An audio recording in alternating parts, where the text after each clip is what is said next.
জয়গুরু গীতামৃত চ্যানেলে সকলকে স্বাগত। আমি আজকে আবারও আপনাদের সামনে এক নতুন ভিডিও নিয়ে উপস্থিত হয়েছি। আশা করি আপনারা সকলে ভালো আছেন।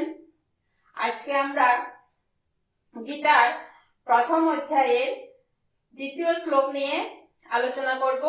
শ্লোকের উচ্চারণ, ছন্দ এবং বাংলা অনুবাদ সম্বন্ধে আমরা জেনে নেব।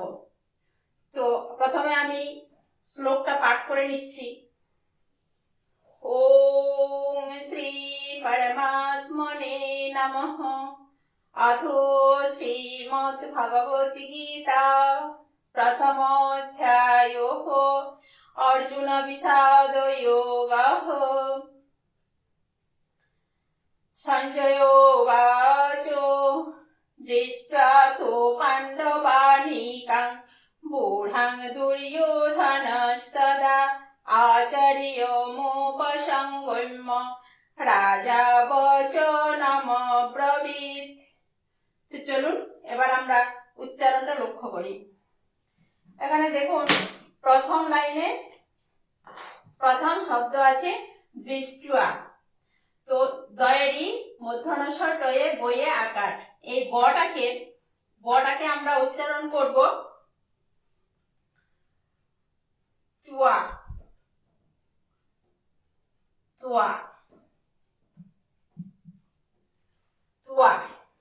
তাহলে কি হলো? দৃष्ट्वा দৃष्ट्वा তু পাণ্ডবানীকং। পাণ্ডবানীকং সকলে বুঝতে পারছেন। পাণ্ডবানীকং।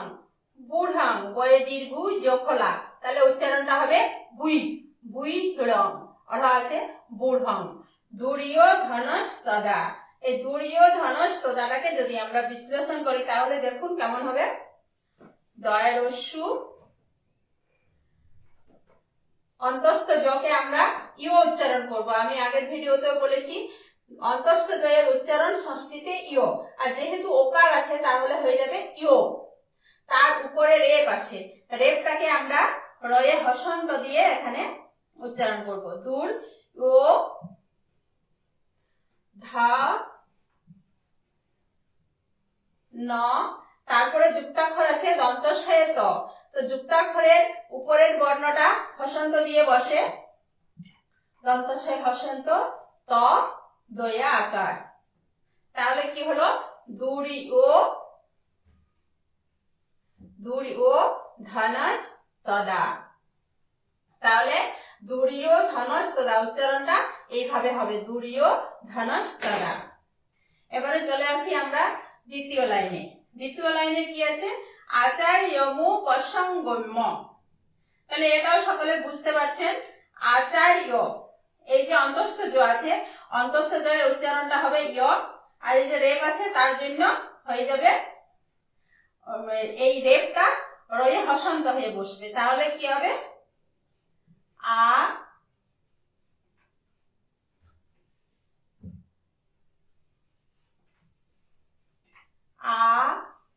চার রয়ে হসন্ত য় মু প স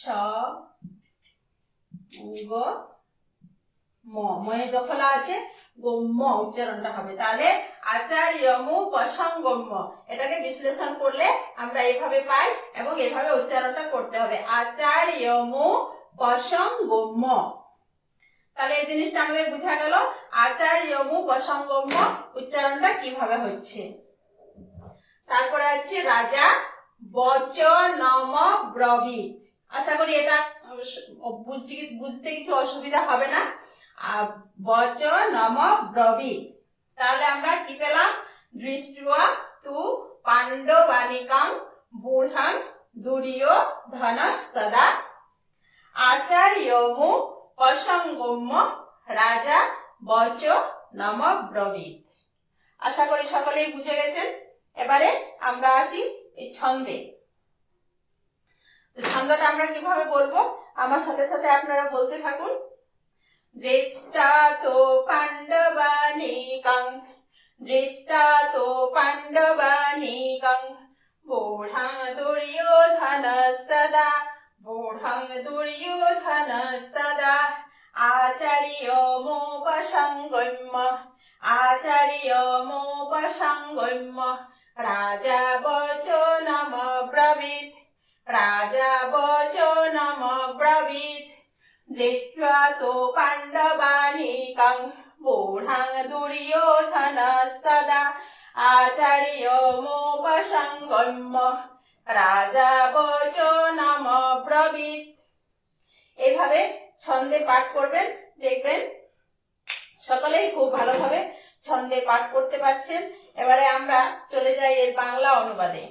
আমরা প্রথম শ্লোকে কি দেখেছি না, সেখানে ধৃতরাষ্ট্র উবাচ, ধৃতরাষ্ট্র সঞ্জয়কে জিজ্ঞাসা করছেন যে হে সঞ্জয়, ধর্মক্ষেত্রে যুদ্ধ করার মানসে সমবেত হয়ে আমার পুত্র এবং পাণ্ডুর পুত্ররা তারপর কি করলো?